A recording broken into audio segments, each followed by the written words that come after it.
fact. There's no doubt. But where is the problem?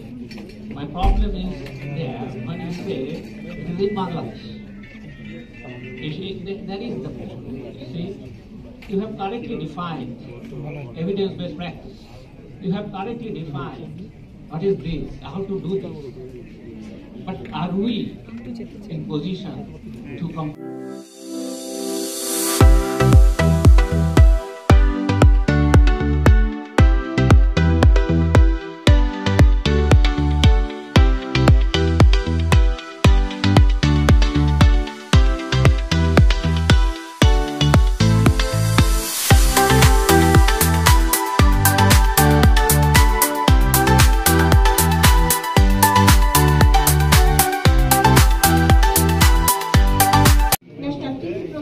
Reducing HIV/AIDS programs of Bangladesh target high-risk group testing, awareness, and treatment, keeping prevalence 0.1% and classifying the country as low prevalence globally. And most proudly, the oral rehydration solution. Evidence-based healthcare in Bangladesh is a story of hope, not despair. A few minutes ago, we just get an example from Professor Brian Angus from Oxford University. He just shows us ORS in Bangladesh is a evidence-based example of evidence-based study and research in this country. So we know actually this is what happened. Thank you so much, Brigadier General Professor Ahsan Habib, my opposition, because he has wrote all this thing today morning. So I say actually this is he is agreed with us in favor of us evidence-based practice in Bangladesh. My teammates have already shown data, research, and science are transforming our healthcare system through reason, reform, and real results. Evidence-based practice is no longer an aspiration; it is a movement transforming patient care every single day. The opposition may highlight different things; those are not correct actually, because we know the SAHABA method. So it is helpful for reducing postpartum hemorrhage and reducing the maternal mortality rate, not only Bangladesh, but globally. Today, the medical universities now teach evidence-based curriculum, particularly the Bangladesh Medical University, using Update and Hinari and open access other journals, critically interpret, research, clinical audit, and apply evidence in real practice. That is the example of the today. We are observing evidence-based medicine today, healthcare practice today. Training programs allow global standards, integrating clinical epidemiology and patient-centered care. Director General of Health Services promotes data-driven decision-making. EPA vaccine coverage, we already know that the success story of Bangladesh. Bangladeshi clinicians publish internationally recognized journals. Progress may be uneven, but it is undeniably forward. Each data set, each trial, each innovation brings us one step closer to the health equity. We doctors know a lot of things, but we need practice. A patient came to us with respiratory infection, this is another important issue, and there is systematic and policy barriers. We hope we can overcome this thing. From there we can believe that Bangladeshi people from this university can overcome this hurdle, and alhamdulillah will be successful in the next future, inshallah.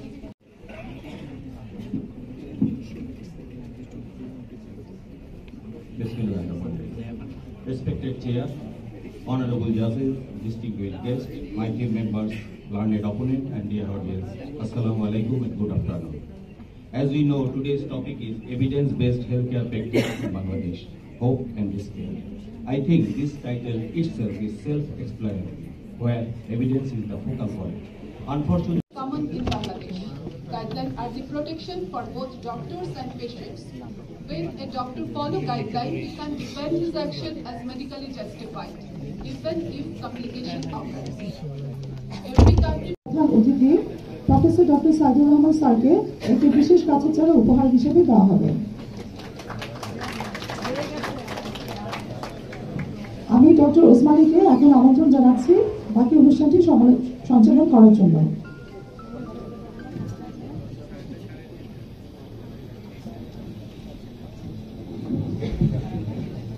আমরা অনুষ্ঠানের শেষ পর্যায়ে চলে এসেছি। আমরা সমাপনী বক্তব্য শুনব আমাদের এবং এই এভিডেন্স বেস মেডিসিনের পুরাধার প্রফেসর শাহিনুল আলম, উনি মাননীয় উপাচার্য আমাদের বাংলাদেশ মেডিকেল ইউনিভার্সিটি। আমি অনুরোধ করব প্রফেসর শাহিনুল আলম উপাচার্য, বাংলাদেশ মেডিকেল ইউনিভার্সিটি। বিসমিল্লাহির রহমানির রহিম। আজকে world evidence based health care day 2025 এর এই বিশ্ববিদ্যালয় কর্তৃক আয়োজিত অনুষ্ঠানের সম্মানিত প্রধান অতিথি স্বাস্থ্য মন্ত্রণালয়ের বিশেষ সহকারী হিসেবে কাজ করছেন মাননীয় প্রধান উপদেষ্টা অধ্যাপক সাইদুর রহমান স্যার, আমাদের সবার শ্রদ্ধেয় বিএমআরসির প্রেসিডেন্ট প্রফেসর সাহেবা ম্যাডাম, আমাদের এই বিশ্ববিদ্যালয়ের বিভিন্ন পর্যায়ের নির্বাহী বৃন্দ, ডিনবৃন্দ, শিক্ষকবৃন্দ, আমাদের রেসিডেন্ট বৃন্দ, আমাদের এই বিশ্ববিদ্যালয়ের নার্স কর্মকর্তা কর্মচারীবৃন্দ এবং লেডিজ এন্ড জেন্টলম্যান, আসসালামু আলাইকুম। আমাদের দেশে প্রথমবারের মতো world evidence based health care day পালন করা হচ্ছে এবং এই বিশ্ববিদ্যালয়ে এটা নেতৃত্ব দিচ্ছে এবং আপনাদের স্বতঃস্ফূর্ততা আমাদেরকে বিমোহিত করেছে। আপনাদের প্রতিটি হাততালি মনে হচ্ছে যে আপনারা এই evidence based health care, evidence based মেডিসিনের আগামী প্রজন্মকে টেনে নিয়ে যাবেন অনেক উচ্চতায়। এতে শুধু বিশ্ববিদ্যালয় এগিয়ে যাবে না, এই দেশের স্বাস্থ্য ব্যবস্থাও এগিয়ে যাবে। স্বাস্থ্য শিক্ষা এবং গবেষণা সবকিছুই দ্রুত উন্নত একটা অবস্থানে চলে যাবে বলে আমার কাছে প্রক্ষেপণে মনে হচ্ছে। আপনাদের যে স্বতঃস্ফূর্ততা শুরু থেকেই, প্রথমে আমরা মনে করেছিলাম যে এটা বোধহয় একটা কঠিন বিষয়, বোঝানো খুব কঠিন হবে, কিন্তু আমাদের আইকিউসিকে দায়িত্ব দেওয়ার পর এখন পর্যন্ত আমাদের ফ্যাকাল্টির 151 জন শিক্ষক এই বিষয়ের উপর ট্রেনিং করেছে এবং দিনে দিনে এই স্বতঃস্ফূর্ততা, আগ্রহ, উদ্যোগ, উদ্দীপনা ব্যাপকভাবে বৃদ্ধি পেয়েছে এবং আমাদের যে অধিভুক্ত প্রতিষ্ঠান মেডিকেল এডুকেশনের সাথে সারা দেশে যারা জড়িত তারাও এটার মধ্যে অংশগ্রহণ করছেন। আমাদের আইআরবিতে সহ এই ট্রেনিংয়ে যখন আমরা বিভিন্ন মেডিকেল কলেজে চিঠি লিখলাম, অন্যান্য মেডিকেল বিশ্ববিদ্যালয়ে চিঠি লিখলাম যে আপনাদের সদস্যদেরকে পাঠান, ওনারা ভাইস চ্যান্সেলর মহোদয় নিজেরাই আসার জন্য আগ্রহ প্রকাশ করছেন যে প্রথমে আগে আমরা যাই। উৎসাহটা এই পর্যায়ে চলে গেছে এবং এখন পর্যন্ত ট্রেনিংগুলো, প্রতি ট্রেনিংয়ে আমাদের বাইরের সদস্যরা অংশগ্রহণ করছেন এবং আশ্চর্যজনক বিষয় যে আসলে যারা সত্যের পথে থাকেন, ন্যায়ের পথে থাকেন, তারা বোধহয় কম ঐক্যবদ্ধ থাকেন। আমরা খুঁজতে খুঁজতে দেখলাম যে এই বিষয়ের আরো ভালো ভালো জ্ঞানী ফ্যাকাল্টি আমাদের বিশ্ববিদ্যালয়ের বাইরেও আছেন এবং তাদেরকেও আমরা অন্তর্ভুক্ত করেছি। আজকে যে অনুষ্ঠানের মাধ্যমে যে আনুষ্ঠানিকতা, আমরা ভাবি নাই যে এত অল্প সময়ের মধ্যে আমরা সারা পৃথিবীতে যারা এই অনুষ্ঠানটা অর্গানাইজ করে, অ্যাডিলেইড ইউনিভার্সিটির জেবিআই, তাদের কাছ থেকে আমরা রিকগনিশন পাবো। আমরা প্রথমে ভয়ে ভয়েই একটা ছবি তাদেরকে সাবমিট করলাম, তারা কয়েকবার এডিট করতে দিল, তখন আরো ভয় পেয়ে গেলাম যে বোধহয় আমরা আর পাচ্ছি না। তারপরে যখন আমরা ফাইনালি সাবমিট করলাম, একই সাথে ওসমানিয়া এবং ইউনিভার্সিটি দুইটা আমাদের অ্যাম্বাসেডর হিসেবে স্বীকৃতি পেল। পরের বারে আমাদের অভিজ্ঞতা কাজে লাগায় আমরা গুছাচ্ছিলাম একই সাথে যে আমরা এটার সাথে ভিডিওগ্রাফিও জমা দিব এবং ভিডিওগ্রাফিটা করতে আমাদের সময় লাগছিল। প্রথম ভিডিওগ্রাফি যখন তৈরি হলো আমরা নিজেরাই স্যাটিসফাইড হতে পারি না এটা সাবমিট করবো কিনা। শেষমেশ আমাদের একেবারে লাস্ট ডেট, লাস্ট টাইম আমরা ভিডিওগ্রাফিটা সাবমিট করলাম এবং ওই দিনই আমরা রিকগনিশন করলাম একই সাথে ইউনিভার্সিটি এবং ওরা আমাকেও অ্যাম্বাসেডর হিসেবে স্বীকৃতি দিল। আপনারা দেখবেন যে পৃথিবীর অনেক বড় বড় প্রতিষ্ঠানের সাথে আজকে আমাদের ইউনিভার্সিটির ভিজিবিলিটি নিশ্চিতভাবে বেড়েছে। তো আপনাদের যে এই হাততালি, স্বতঃস্ফূর্ততা, এটা দিয়ে বোঝা যাচ্ছে যে দায়িত্ব আরো অনেক বেড়ে গেছে আমাদের। এভিডেন্স বেসড মেডিসিনের তো 3টা হাত, সেন্টারে ক্লিনিশিয়ান আপনারা, আমরা যারা এক পাশে পেশেন্ট, এক পাশে সায়েন্স। আমার সামনে ধরেন মনিটর অর্থাৎ কম্পিউটার স্ক্রিন, এটার মধ্যে এআই আছে, এটার মধ্যে এভিডেন্স আছে, এটার মধ্যে সিস্টেমেটিক রিভিউ আছে, মেটা অ্যানালাইসিস আছে।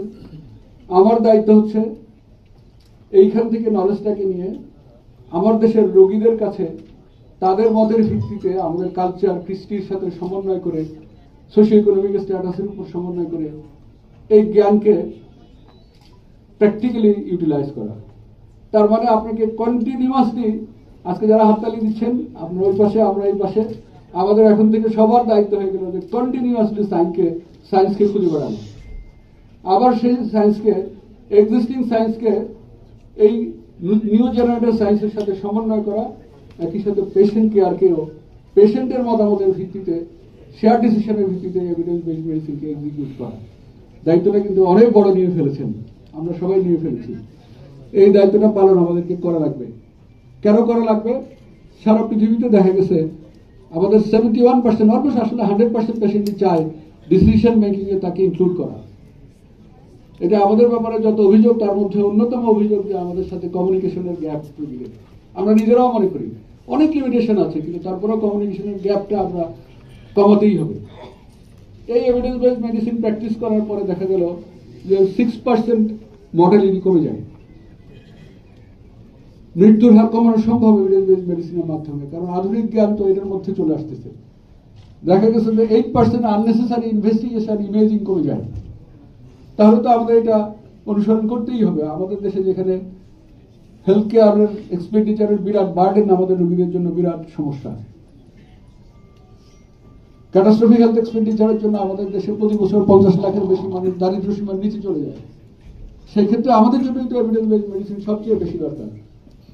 কিন্তু এটার মধ্যে এই কাজটা করতে হলে আমরা যারা এই মেডিকেল প্র্যাকটিসে ক্লিনিক্যাল প্র্যাকটিসে আছি আমাদেরকে কন্টিনিউয়াসলি অ্যাক্টিভ থাকা লাগবে।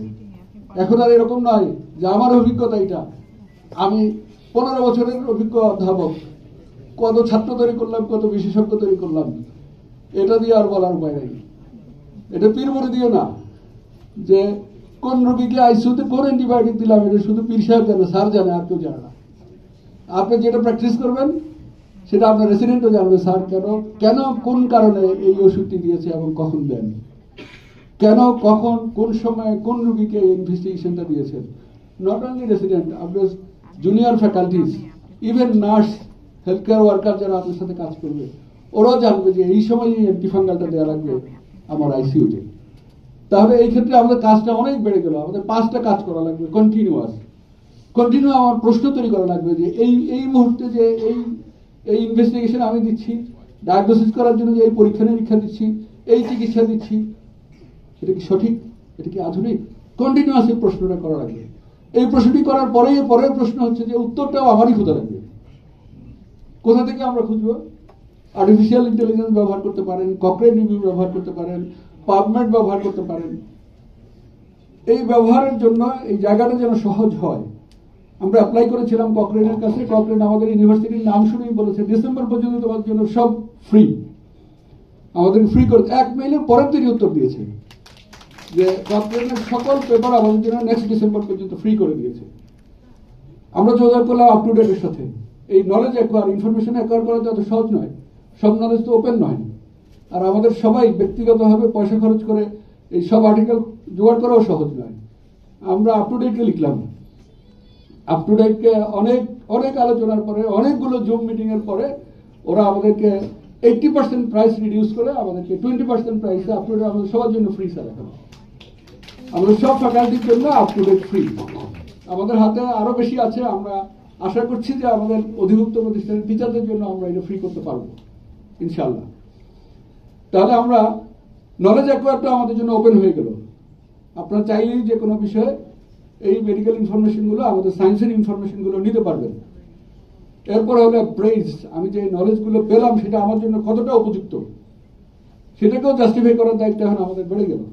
এখন তো আর বলতে পারছি না যে আমি আগে যা করতাম এখনো তাই করছি, আবার স্যারকে দেখছি এইভাবে দিতে, জন্য আমি এইভাবে দেই, আমি বিশ্ববিদ্যালয়ের প্রফেসর আমি এইভাবে দেই। এখন আর এটা বলার সুযোগ নেই।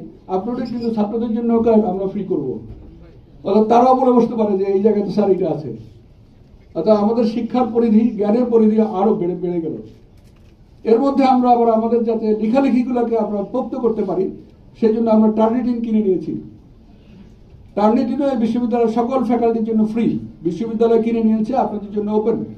প্লেজারিজম থেকে শুরু করে আমাদের এই জ্ঞানের ভিত্তি, আমরা যে রিসার্চ করছি এগুলি যে আমরা এথিক্যালি কোন জায়গায় আছি সেটাকেও আমরা জাস্টিফাই করে ফেলতে পারবো।